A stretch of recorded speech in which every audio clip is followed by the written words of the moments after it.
De Bem com a Vida, a sua rádio pela internet. Está começando o talk show Sala de Visitas, o programa de entrevistas com personalidades que fazem a diferença. Apresentação e produção, Alexandre Magno.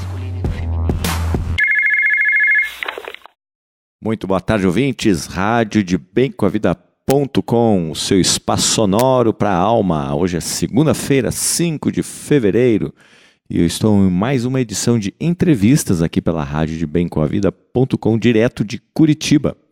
E hoje eu estou recebendo aqui no estúdio Luiz Omar Gabardo Setúbal, que ele é professor universitário, ele é consultor organizacional e é também auditor fiscal da Receita Federal, aposentado, recentemente aposentado, né? Ainda está com todo o pique. E o Luiz Omar vem falar sobre um tema muito, muito interessante e muito importante, com muito conhecimento, né? Que é sobre a espiritualidade nas empresas. Então nós vamos agora descobrir um pouquinho o que significa tudo isso, né? Olá, Luiz Omar, como é que você está? Seja bem-vindo ao nosso programa. Olá, boa tarde Alexandre, boa tarde a todos que nos ouvem, que nos veem aí nas nossas câmeras. Bem, a gente vai falar de espiritualidade nas empresas ou espiritualidade nas organizações, entendendo a espiritualidade como um propósito superior, seja da empresa, seja do indivíduo. É curioso a gente abordar esse tema, porque é um tema que é talvez dos mais atuais temas e um dos mais importantes temas que estão emergindo agora. Em alguns poucos lugares do mundo começam a emergir o reconhecimento desse tema como importante, da espiritualidade. Uhum. Contudo, é um tema milenar. Desde que o homem se entende como homem, a espiritualidade está ao lado dele, está acompanhando. Perfeito. Então você que está nos acompanhando aí nesse instante, para você mandar as perguntas aqui para a rádio é muito simples. Você pode fazer através da fanpage da nossa rádio no Facebook, que é a Rádio de Bem com a Vida. Pode mandar também via WhatsApp, que o DDD é o 41 99 667 6997. Mas aí você mande essas perguntas por escrito, né? Porque a gente não consegue escutar aqui durante o programa, enfim, né? Mande por escrito que eu passo para o Luiz Omar. Ou então você pode mandar por e-mail, que é o contato@radiodebemcomavida.com. E-mail, WhatsApp da rádio, ou então um fanpage aí no Facebook, Rádio de Bem com a Vida. Luiz Omar, então você está falando da importância desse tema na atualidade, né, de poder as pessoas tomarem consciência do que é espiritualidade. Mas talvez é interessante a gente entender, né, o que é a espiritualidade nas organizações e ver quais são as diferenças, né, que existem entre espiritualidade, porque esse nome às vezes pode estar muito próximo de religiosidade. Eu acho que ela vai além, né? Olha, se a gente for olhar próximo da palavra, a gente vai ver que a espiritualidade está muito mais distante da religiosidade do que de um outro conceito que chama transpessoalidade. Perfeito. Falar de religião nas organizações é um campo minado. É uma coisa que nós vamos passar absolutamente ao largo.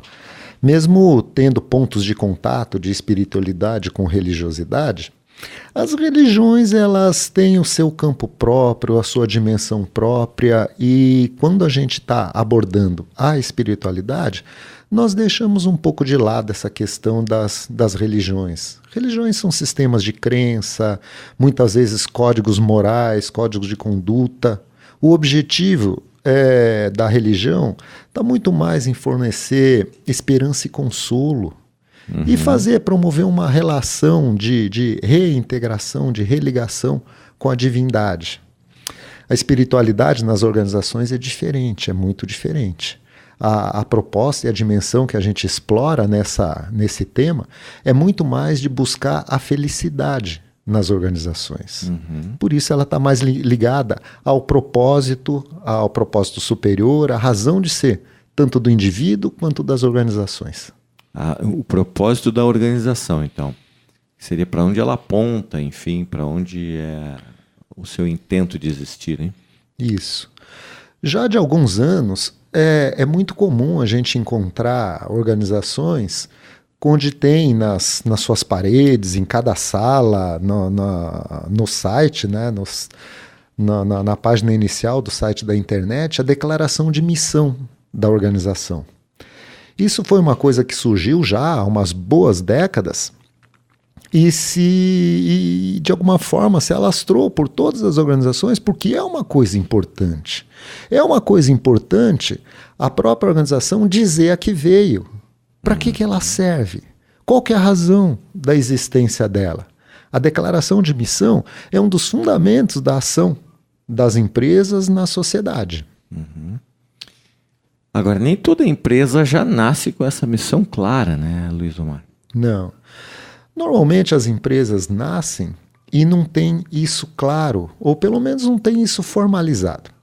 Normalmente é um processo de, muitas vezes, discussão interna, quando existe espaço para isso, outras vezes é um processo do responsável ou dos poucos responsáveis pela empresa que vão botando no papel, vão tirando da cabeça e do coração deles esse propósito, essa missão. E aí, na missão organizacional, é dito claramente, explicitamente, é pregado na parede ou pregado virtualmente lá nas paredes da organização, através dos seus sites, peças publicitárias, seja o que for.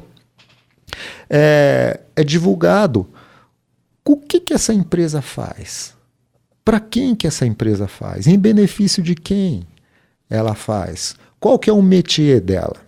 Uhum. Essa declaração de missão é muito importante para a sociedade reconhecer que a ação daquela empresa está muito mais no comprar, no vender, no ter lucro ou ter prejuízo, dar emprego ou deixar de dar emprego. Vai muito além disso. Tudo isso é importante, tudo isso é legal, mas para quê? A grande pergunta é: para que existe tudo isso? E isso é expresso na missão organizacional. Ah, ok. Porque normalmente na missão a gente não vê a pessoa falar em lucro, né? Essa questão é muito interessante, Alexandre, muito, muito, muito interessante.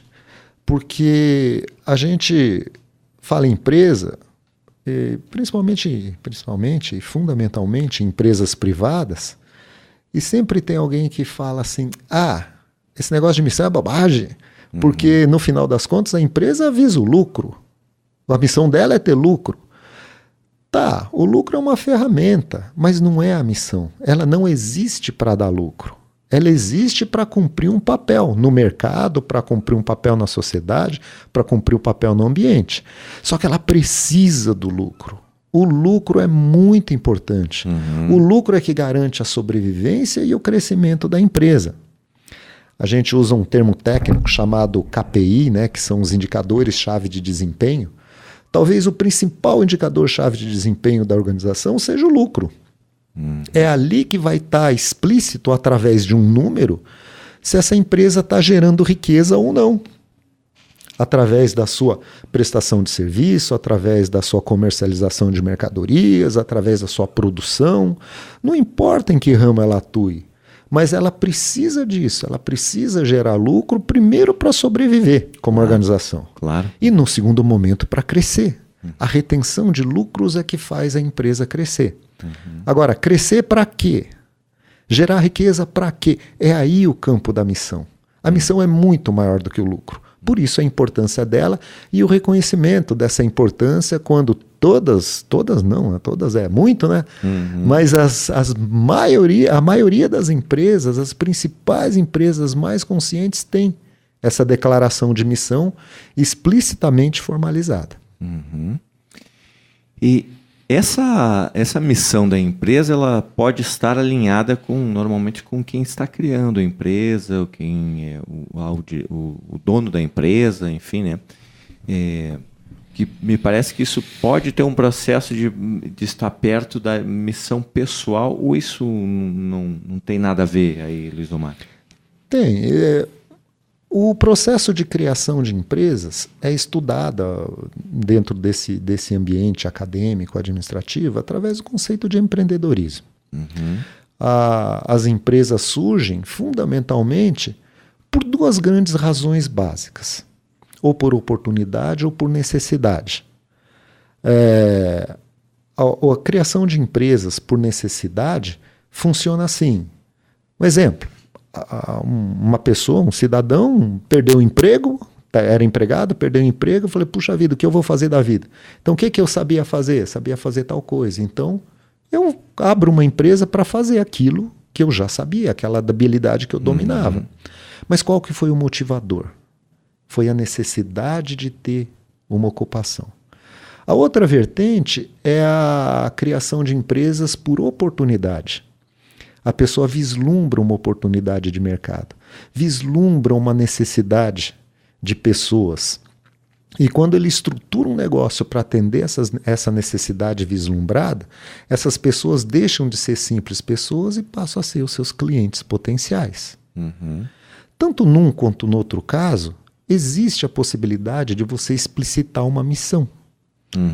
E que nem eu disse, a missão vai além de eu quero ter lucro.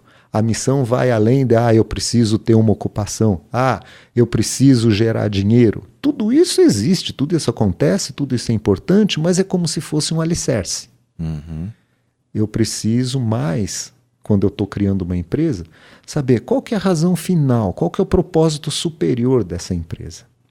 Por isso que nesses processos, nesses fenômenos de empreendedorismo, as empresas criadas por oportunidade, elas estão muito mais próximas dessa missão organizacional voltada para o propósito superior do que é por necessidade. A necessidade é aquilo, já vem meio que pronto, quer o mercado aceite ou não, quer o mercado queira ou não.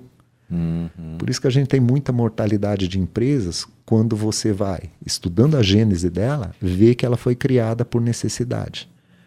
Necessidade normalmente do criador dela, né? Necessidade do empreendedor, daquele cara que fez a empresa nascer.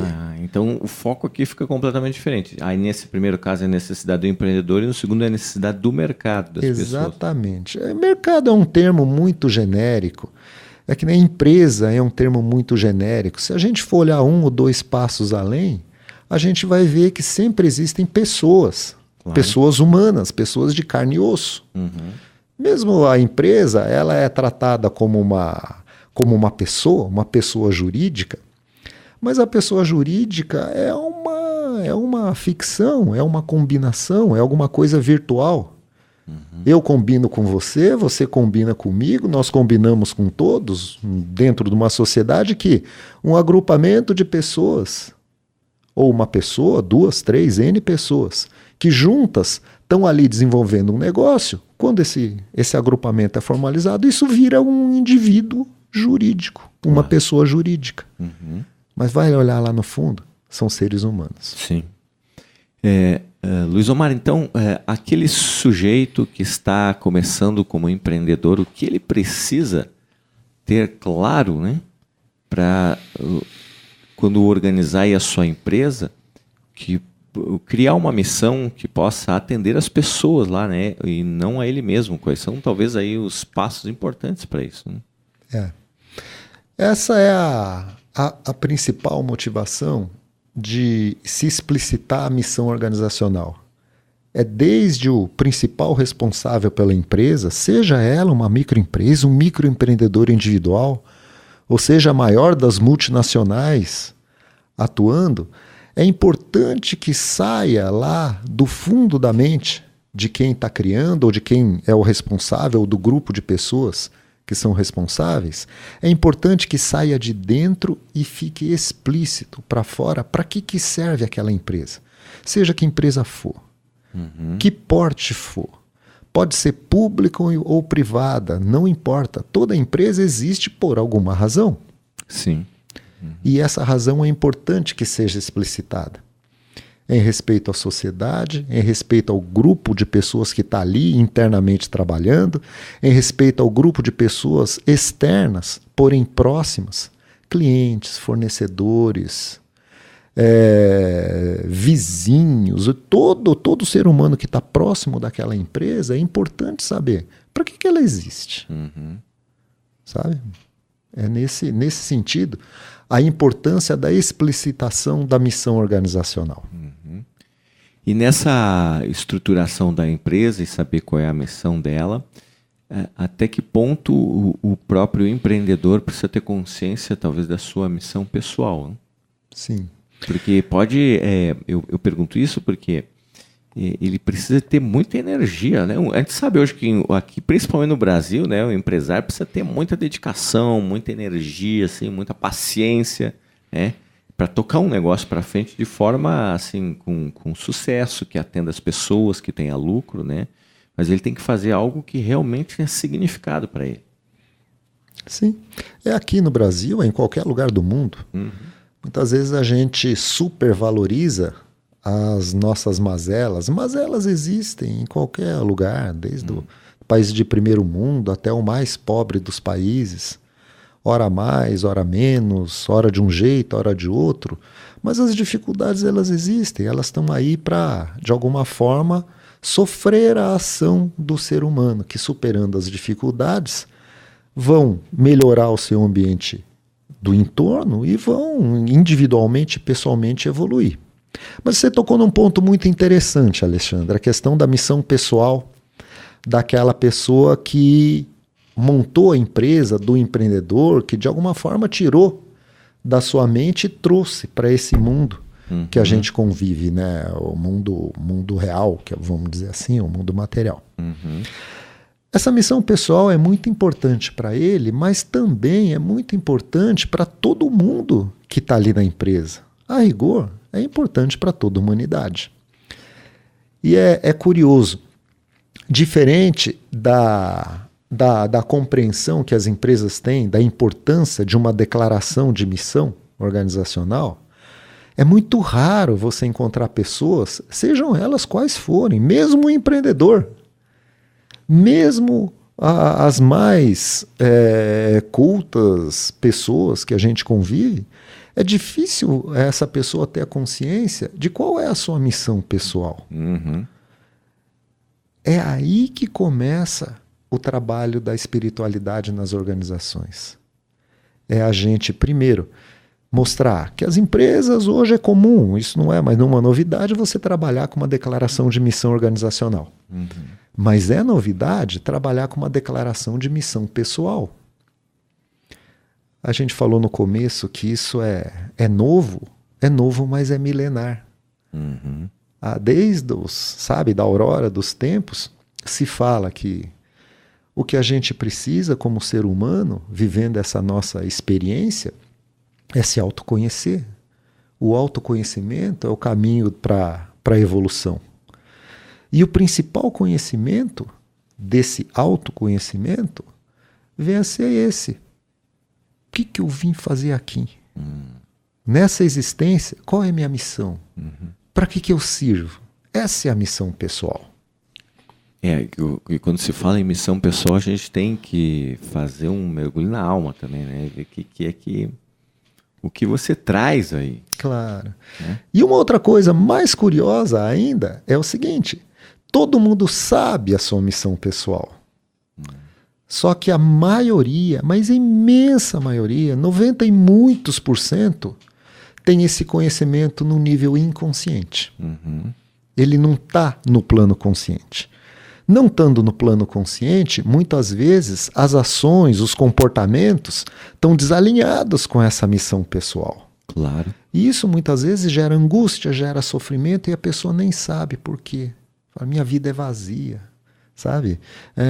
Puxa vida, eu não vejo graça em nada. De repente tá aí, é um desalinhamento de missão com as ações e o comportamento. Sim, e aí o que eu percebo também, Luiz Omar, é que muitos empreendedores, assim, ou muitas pessoas estão buscando preencher esse vazio com o material, né?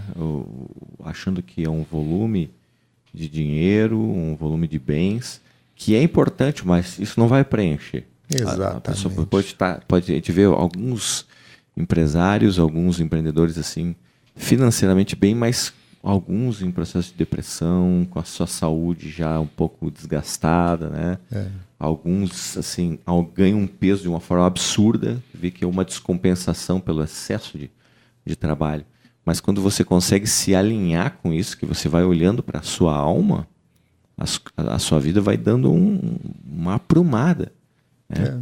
E aí talvez a questão é que quando a empresa começa a ter um propósito claro de se colocar a serviço de pessoas, eu acho que aí a alma da empresa está se apresentando, né? Aí eu acho que esse é um ponto interessante do que você está falando.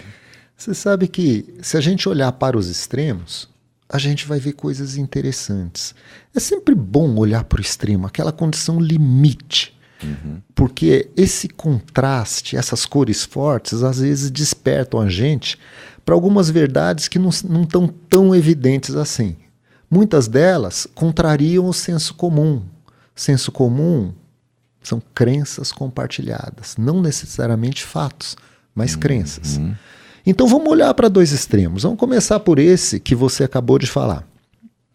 Seja o dono, seja o principal dirigente, seja um alto executivo muito bem sucedido, de empresas muito bem sucedidas, e que o menor dos problemas dessa pessoa seja dinheiro. Porque ele ganha muito. Um dono de empresa, ele não tem necessariamente um salário. A renda dele vem de uma parte da riqueza que a empresa gera, é dele, é normal. Isso é o lucro, é a distribuição do lucro. Claro. Isso é absolutamente normal. E se a gente olhar, são montanhas de dinheiro, são rios de dinheiro indo para determinadas pessoas, e aí você olha para a pessoa, ela está infeliz, ela está em sofrimento. Aí você vai lá para um outro extremo. Pessoas pobres, miseráveis. Aí você chega próximo a ela, lhe falta tudo, mas ela é feliz. É curioso isso. É curioso isso. Existe uma sinalização aí que é expressa por um ditado popular muito antigo. Ah, dinheiro não traz felicidade. Tá, o que traz então? Não traz mais ajuda. Sempre existe um complemento para esses ditados populares. Fala, tá, mas eu queria ter esse problema, com o bolso cheio de dinheiro, eu queria ter problema. Eu ouvi de um outro colega que é locutor de rádio também, dizer, dinheiro não traz felicidade, ele manda buscar. Exatamente. E essas brincadeiras, de alguma forma, refletem uma crença que é da nossa sociedade de consumo. Que é assim, eu sou tão mais feliz quanto eu mais consumo.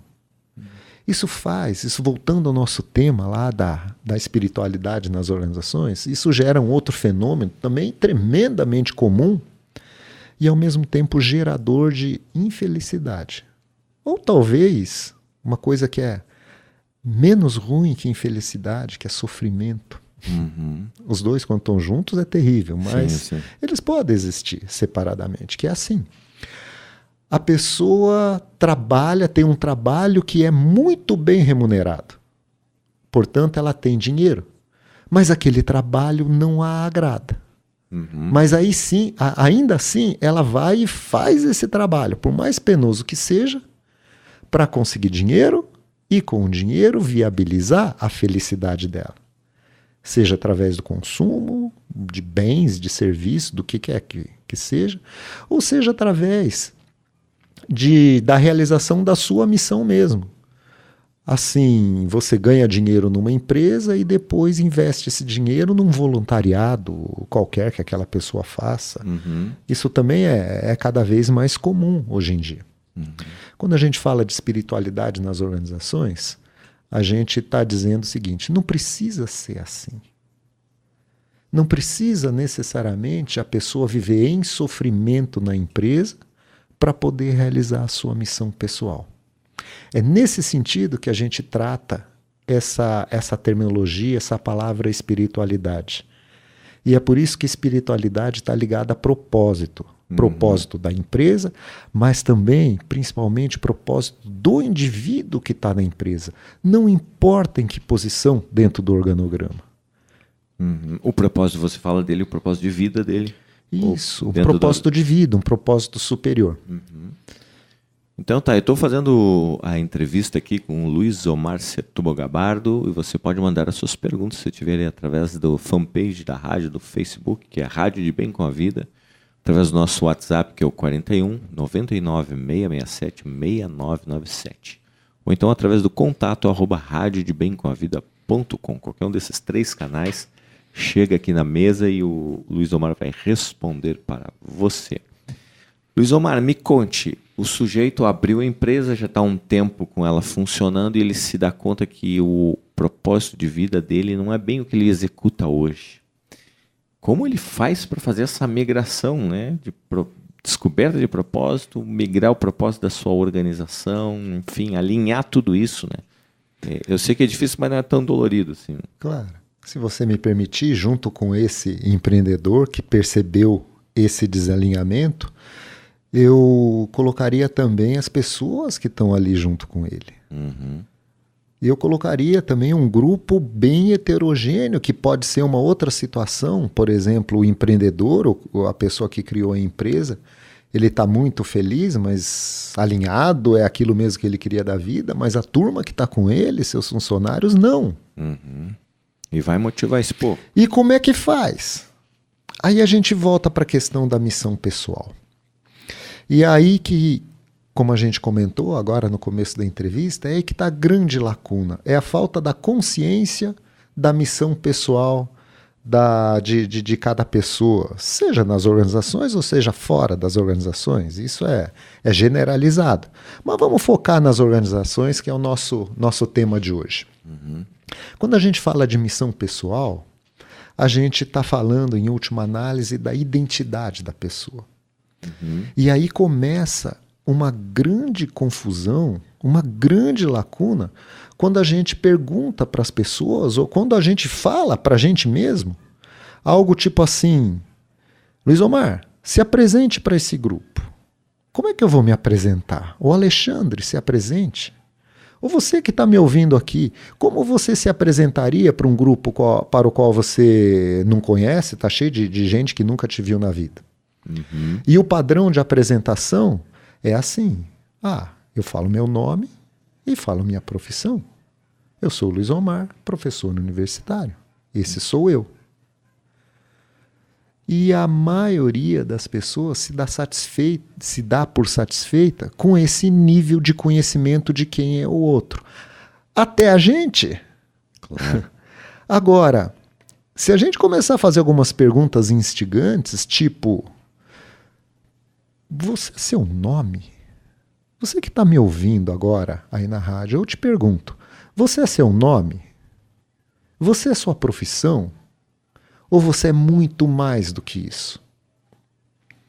E se a gente parar um minutinho para pensar, a gente vai ver que é muito mais do que o nome da gente. A gente é muito mais do que a profissão.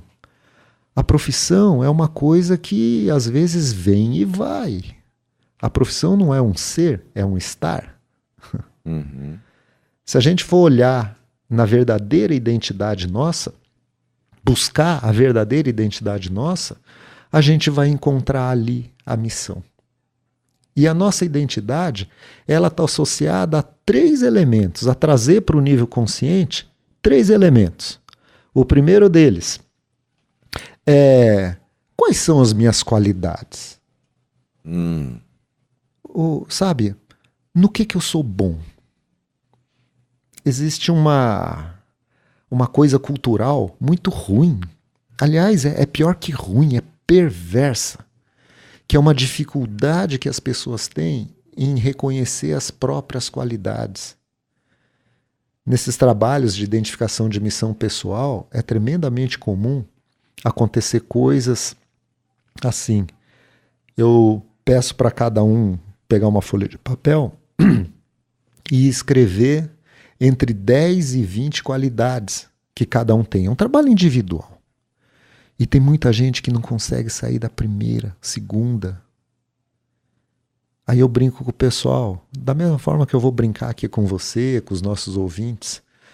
E se fosse para listar os defeitos? Seria mais fácil, né? Faltaria papel, né? Pois é, mas a gente tem tantos defeitos quanto as qualidades. E eu tenho uma convicção, uma crença pessoal, que é assim: a gente tem muito mais qualidades que defeitos. Uhum. Qual é a dificuldade em a gente reconhecer essas qualidades na gente mesmo? E mais do que isso, reconhecer e escrever no papel, ou seja, botar para fora. Começa por aí.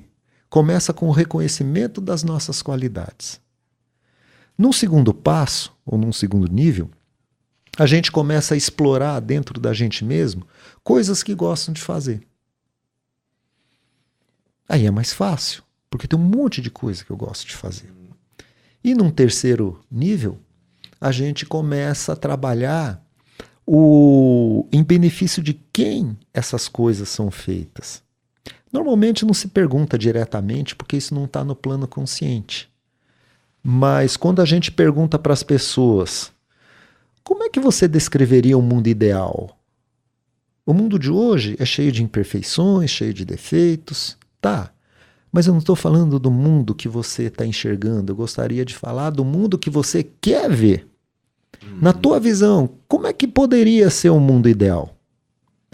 É só rearranjar os resultados dessa exploração do inconsciente e a gente vai ver que o mundo que a pessoa gostaria de ver é o mesmo mundo que ela trabalha para que seja construído, e nesse trabalho vai gerar uma satisfação interna. Total, né? É. Então, quando a gente alia esses 3 elementos, a identificação das qualidades pessoais do indivíduo, mais as coisas que gosta de fazer e mais as características de um mundo ideal, a gente consegue montar a missão pessoal. Montar a missão pessoal não é nada mais do que a gente tirar de dentro da pessoa, tirar do nível inconsciente, trazer para o nível consciente essa missão de vida, que é muito maior do que o nome, que é muito maior do que a profissão. Muito bem. E para poder criar, então, depois a missão da empresa, normalmente quem tem clareza da sua missão pessoal vai fazer uma empresa, vai organizar uma empresa, um negócio que esteja alinhado com a sua missão. Isso me parece meio óbvio. Né? Sim, sim. Então, a empresa vai estar em ressonância com a sua missão. Isso. O complicado é que, para cumprir essa missão organizacional, esse empreendedor ele precisa agregar mais pessoas.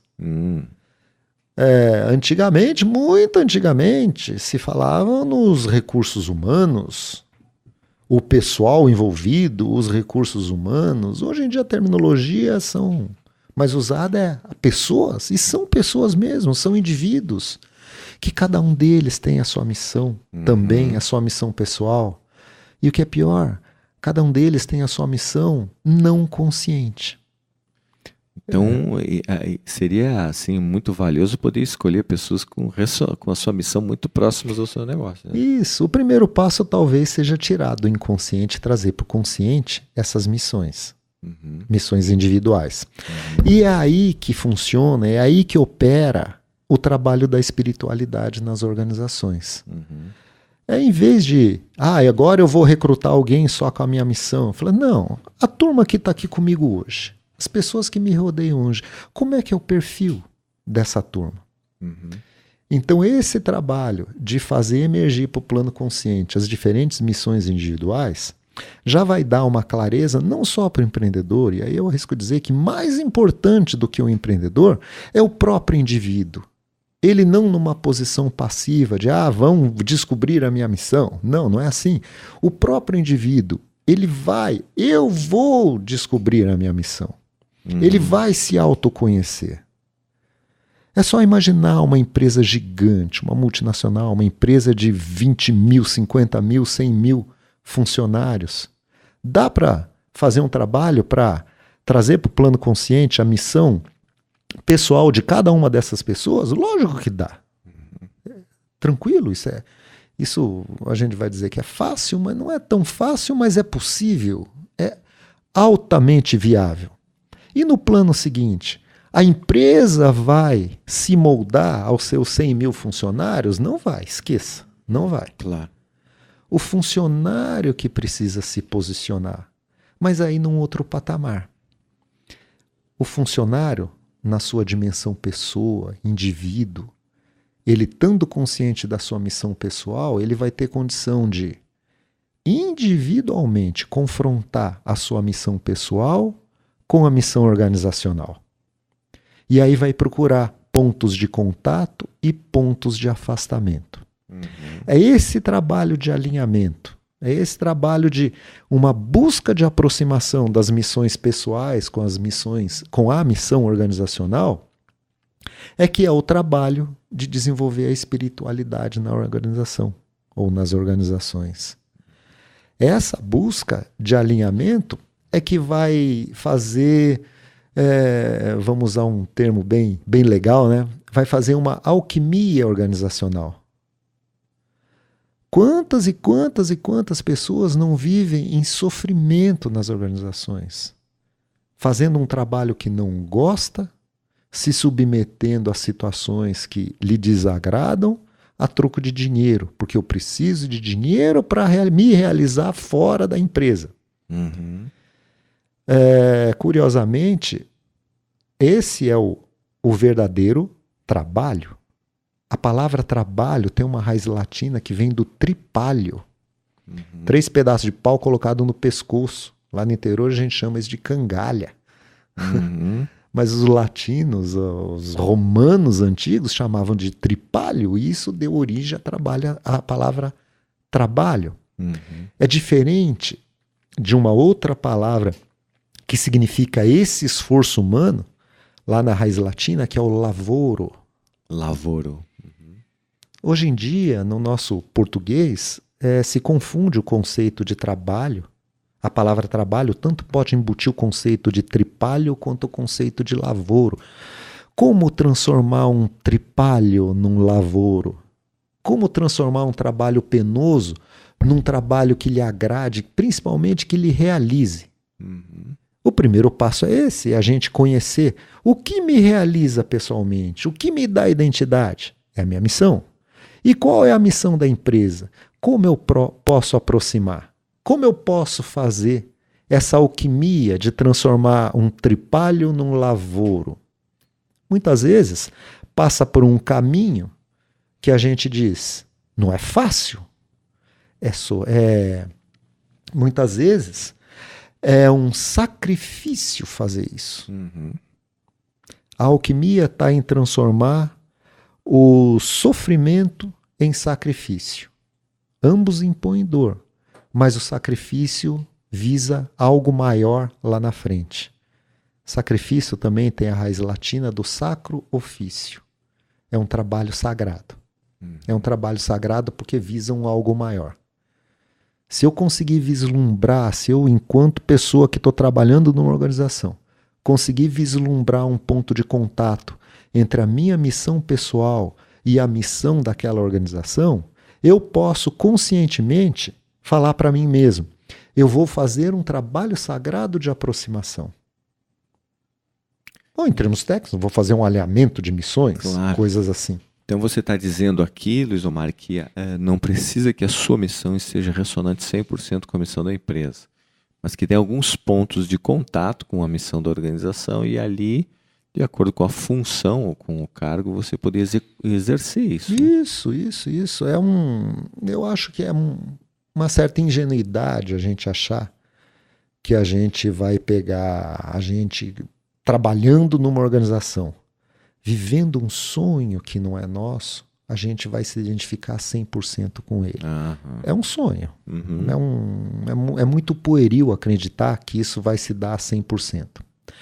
Por outro lado, é muito viável, é muito real a gente falar assim, puxa vida, conhecendo o sonho dele, conhecendo o meu sonho, eu posso criar pontes entre esses sonhos. Eu posso me alinhar a ele. Eu posso transformar a vivência dentro dessa organização, dentro de um sonho que não é meu, em alguma coisa aceitável. Que interessante, Luiz Omar, porque isso é assim, de que forma a minha missão pode ajudar na missão da organização. O foco também aqui é também uma questão de espiritualidade, porque a empresa, quando atua para servir as pessoas, e não aos donos da empresa exclusivamente, né? E ela está exercendo a sua espiritualidade. E quando alguém que tem clareza da sua missão e que quer servir a essa organização, usando o seu melhor, também está usando sua espiritualidade de uma certa forma. Claro. É por isso que a gente comenta que esse conceito de espiritualidade organizacional está muito mais próximo do conceito comumente usado no ambiente externo a elas, de transpessoalidade. Uhum. A transpessoalidade é algo que vai além da pessoa, inclui e vai além. Uhum. O prefixo trans é assim, inclui e vai além. Uhum. Inclui e vai além do quê? Da pessoa, então é um transpessoal. Uhum. É toda vez que eu entendo como eu me entendo como um indivíduo que tem as minhas necessidades, os meus desejos, os meus sonhos, mas tem mais alguém que está comigo. Esse mais alguém que está comigo pode ser uma pessoa, pode ser um familiar, pode ser uma rede de amigos, pode ser uma sociedade, pode ser o mundo inteiro, dependendo do tão longe quanto eu queira olhar. Uhum. É essa visão do ir além que gerou, né, esse conceito da transpessoalidade. E se a gente for olhar isso na história do mundo, isso é milenar. Uhum. A transpessoalidade muitas vezes foi trabalhada sob um outro nome, espiritualidade. Sim, semana passada eu estava conversando com a Ana Beatriz, que ela vinha falando sobre os passos da jornada do herói, né? Uhum. Então ela falava essa mesma coisa de uma outra forma, dizendo que o passo 1 é dar o passo, é a ação. O que você vai fazer? Agora, o que te tira muitas vezes de tu não dar o passo, de tu ficar travado ali, o antídoto está no segundo passo, e o segundo passo são as relações. Então, para quem que você vai fazer isso que você vai fazer? Né? Em benefício de quem? Exatamente. Uhum. Exatamente isso. E outras terminologias tratam isso como a grande diferença do ego e do eu. Sim, exatamente. Né? Uma coisa que tu tá indo, tu coloca um pouco o teu ego de lado e te coloca numa postura de servir, mas não de servidão, de servir eu acho que é muito o conceito do samurai, aquele que serve. Eu estou aqui para botar o meu melhor a serviço de alguém. Isso. Quando essas coisas que são muito antigas, elas são colocadas num contexto organizacional, com uma roupagem organizacional, a gente consegue alinhar muitas coisas. O que me conduziu a esse trabalho de espiritualidade nas organizações foi trabalhar internamente com muito sofrimento. Era de cortar o coração eu ver pessoas, ver colegas, ver amigos sofrendo no ambiente de trabalho. Uhum. Aí, investigando por que isso acontecia, a gente foi chegando nesses conceitos, vamos dizer assim, nessas realidades não reconhecidas. A metáfora que a gente usa é assim: a verdade é como se fosse um lindo diamante de 1000 faces, né? Você pode olhar por diversos ângulos e sempre algo de diferente vai reluzir naquela pedra. É a mesma coisa quando a gente fala em espiritualidade nas organizações. As verdades, elas estão aí desde que o homem é homem, desde lá da aurora da civilização. Talvez elas se manifestem sob ângulos diferentes, talvez se manifestem de formas diferentes, mas lá no fundo, é sempre a mesma coisa. É a busca de uma felicidade. Uhum. No caso, nós estamos falando de felicidade dentro das organizações, que é o objetivo final desse trabalho. É o objetivo final, de alguma forma, dessa nossa conversa aqui, de estar colocando, no ar, né, esses conceitos, é fazer essa ideia começar a circular. Uhum. Esse é o propósito, de alguma forma, dessa entrevista, né? Sim, completamente. Ajudar a trazer um pouquinho mais de clareza sobre a importância de se ter um propósito, né, Luiz Omar? Tem outro ditado muito antigo que diz: se você não sabe para onde vai, qualquer caminho serve. Uhum. Isso é milenar também. Essa questão do propósito, de um propósito superior, é maior do que uma coisa comum nas organizações, que são a existência de metas operacionais, metas estratégicas. Isso tudo é importante. É tudo. Sem isso, a empresa não é uma organização, é uma desorganização. Uhum. Agora, o que tem além disso? O que tem além disso é como se fosse uma meta superior, que a gente está dando o nome de propósito superior. Tudo isso que é feito para quê? É só para dar lucro? É só para aumentar a participação de mercado? Não. Existe algo superior em todas as pessoas, físicas e jurídicas. De certa forma, as jurídicas estão à frente porque estão declarando publicamente as suas missões. E as pessoas físicas estão fazendo isso? A maioria delas não está nem consciente Não disso. tem nem noção que precisa se ter um propósito. Né? E que isso ajuda. Elas têm um propósito que funciona no nível inconsciente. Todas as vezes que você está trabalhando no inconsciente, é meio piloto automático. Ah, eu consegui um emprego. Que empresa? A empresa tal. Por que você conseguiu? Por que foi lá? Foi lá porque tinha vaga e eu estou precisando de dinheiro? Claro. Como é comum esse pequeno fato descrito? Eu preciso viver. Eu preciso de dinheiro. É dinheiro para comer? Ou é dinheiro para viajar? É dinheiro para dar um lindo presente para a pessoa amada? Ou é dinheiro para dar um presente para mim mesmo? Pouco importa. É isso que aparentemente faz as pessoas se moverem. Mas o que está por trás disso? Quando a gente fala assim, dinheiro para quê? Essencialmente. Aí a gente está começando a entrar nesse campo de o que me faz feliz. Quando eu tenho um monte de dinheiro, compro tudo que eu quero e não sou feliz, aí eu tenho que parar para pensar, falar assim, tá, não é dinheiro. O que é então? Qual é a minha missão de vida? Isso fica muito explícito naquelas poucas pessoas que têm muito dinheiro. Muito dinheiro. Você já citou, logo no começo, exemplos de pessoas que têm, assim, fortunas e ainda assim são tremendamente infelizes. É assim mesmo, porque o dinheiro em si, ele não é nada. Ele apenas consegue cumprir com algumas dos degraus assim, da pirâmide, né? Do que Maslow falava de algumas necessidades. Mas existe um outro grupo de necessidades que elas não tem a ver com o material, com o tangível, mas ele é muito mais interno, muito mais de ter essa visão clara da vida, de ter conhecimento dos seus valores, né? E do que ela está se predispondo a fazer. Falando em Maslow, né, o reconhecimento da missão pessoal abre as portas para o mais alto nível da hierarquia de necessidades de Maslow, que é a autorrealização. Eu me autorrealizo quando eu conheço o que me automotiva, o que me autoagrada. Quando eu conheço a minha missão. Aí eu tenho a possibilidade de encontrar a verdadeira felicidade.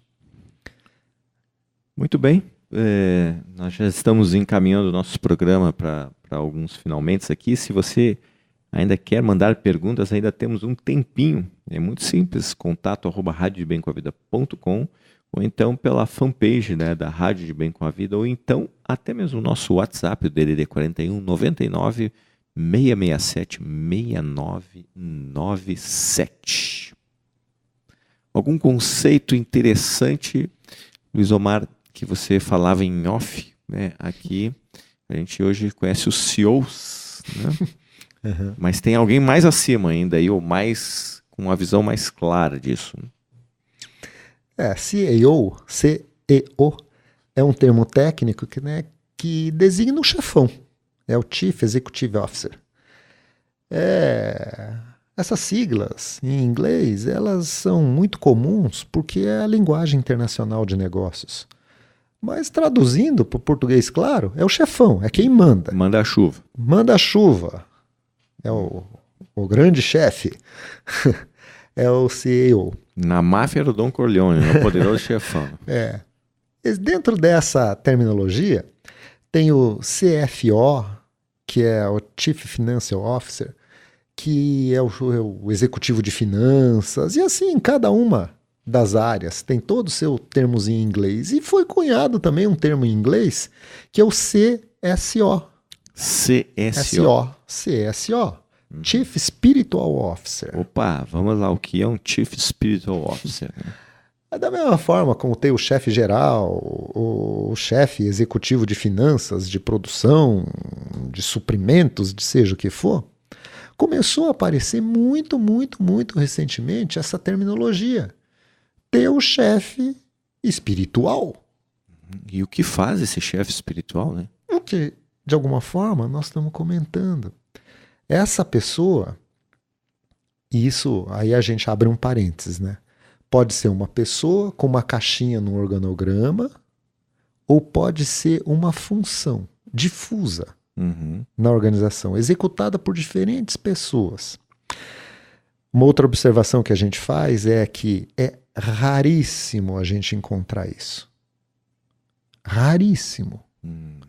Portanto, o que a gente está falando aqui, o CFO, ele, a rigor, hoje, é como se não existisse.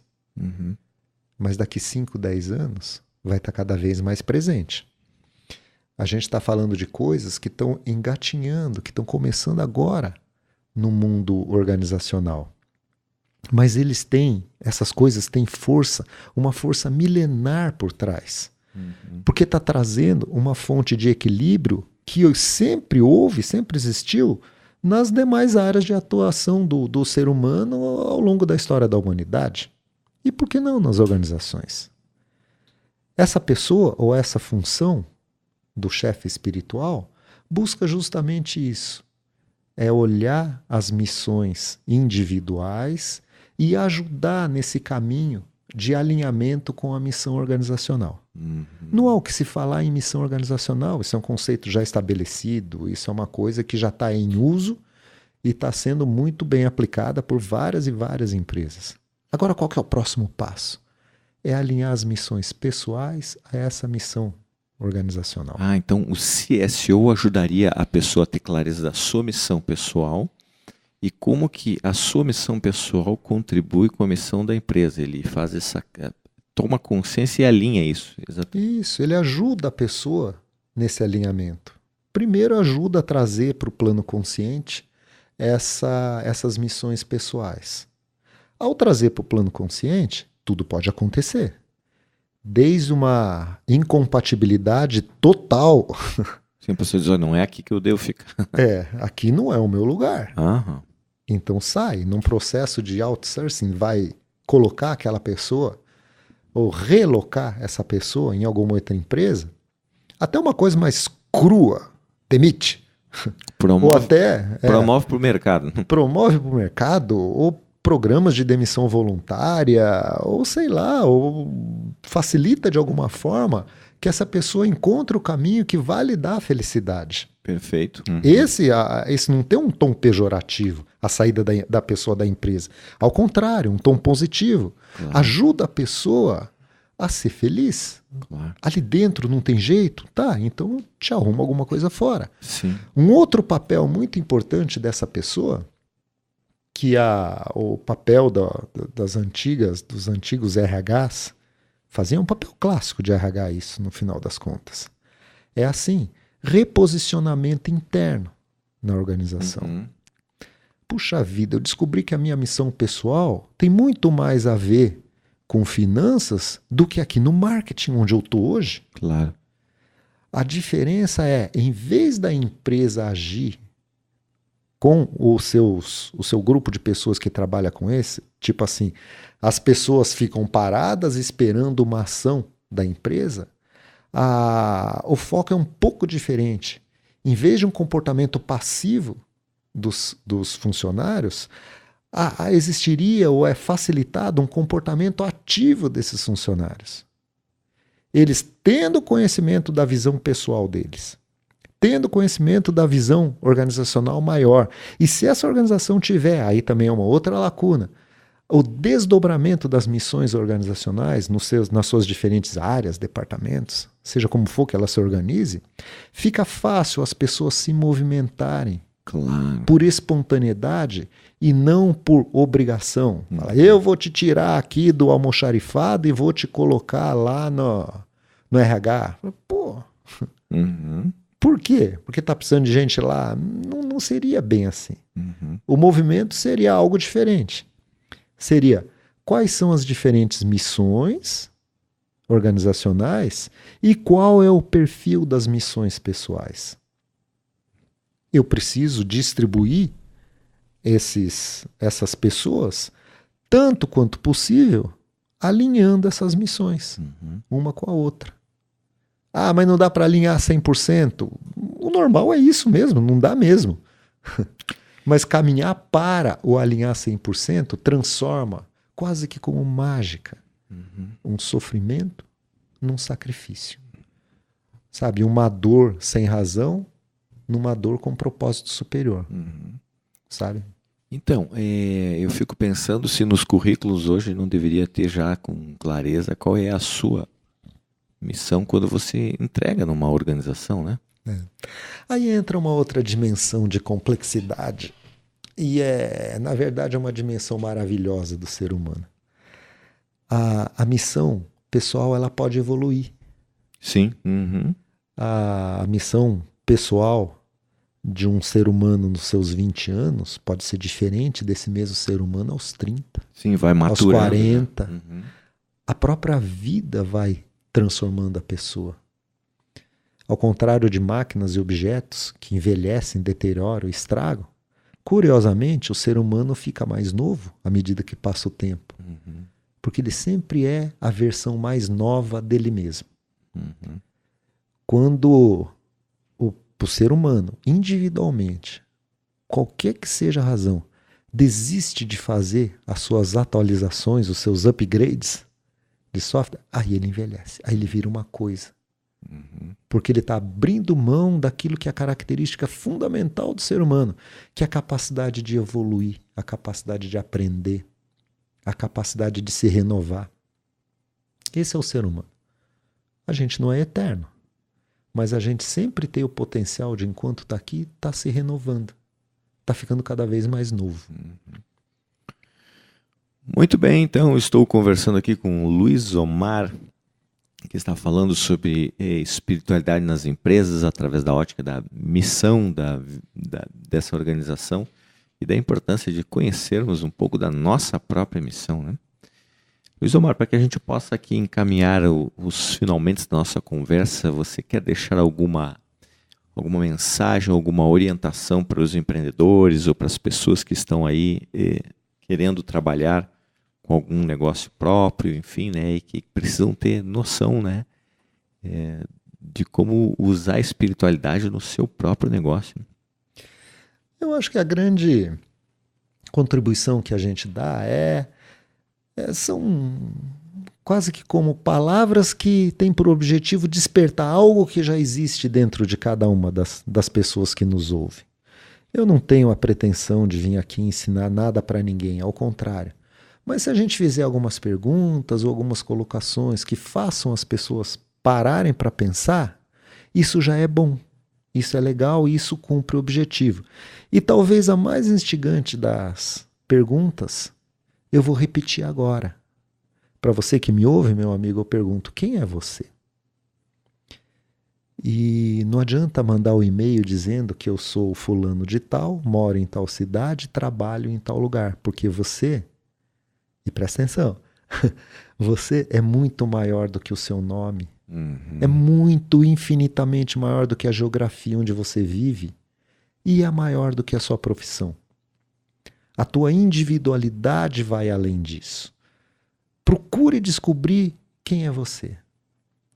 A pista é, você vai se encontrar quando você achar a tua missão.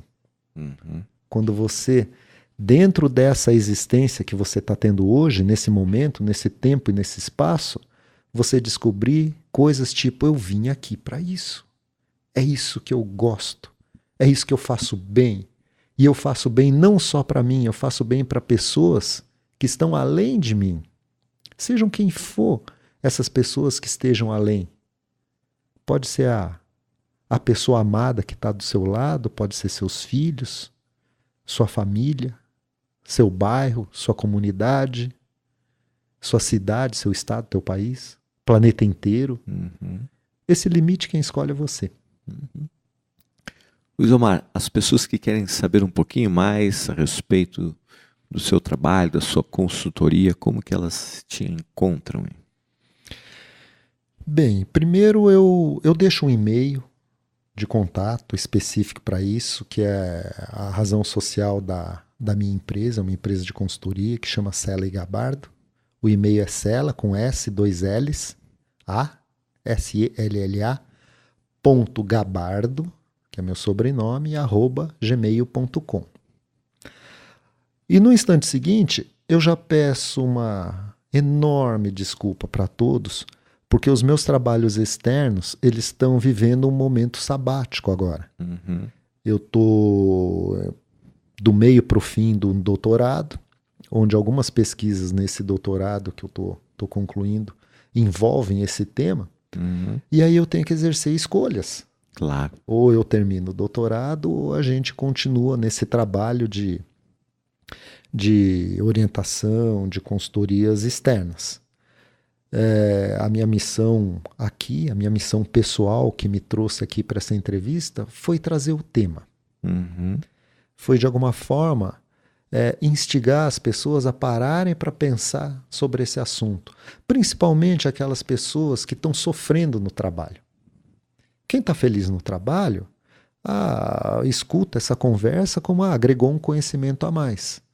Mas quem está sofrendo no trabalho, seja no papel de empreendedor, seja no papel de empregado, pouco importa, está no contexto organizacional e está sofrendo, procure saber a tua missão pessoal. Coloque lado a lado essa tua missão pessoal com a missão organizacional. Procure pontos de contato. E veja se vale a pena se aproximar, alinhar a tua missão pessoal com a missão organizacional. Esse caminho vai te trazer mais felicidade, seguramente. Seguramente. E é esse o meu propósito maior. É contribuir para que essa felicidade seja alcançável pelo maior número de pessoas possível. Então, ter noção de qual é o seu propósito é uma questão de saúde também, né? De saúde, sobrevivência com qualidade de vida. Perfeito.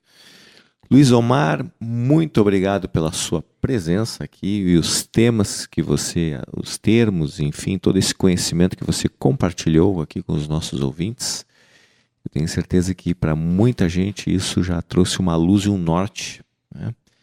E muitas vezes só botar aquela pulga atrás da orelha e fazer a gente se questionar já é um grande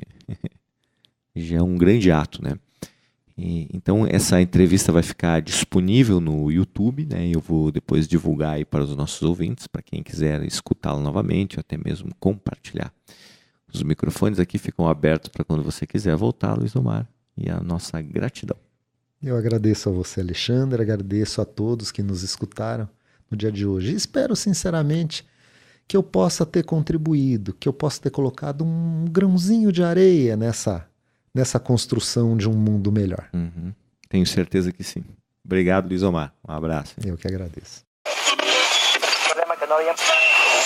Você acabou de ouvir o Talk Show Sala de Visitas, o programa de entrevistas com personalidades que fazem a diferença com a interatividade dos ouvintes. Para escutar as entrevistas anteriores, acesse e assine o canal do YouTube da Rádio de Bem com a Vida. E para receber em primeira mão a entrevista de hoje, solicite o link da gravação via WhatsApp da rádio. Talk Show Sala de Visitas. O entrevistado com você, onde você estiver. De Bem com a Vida, a sua rádio pela internet.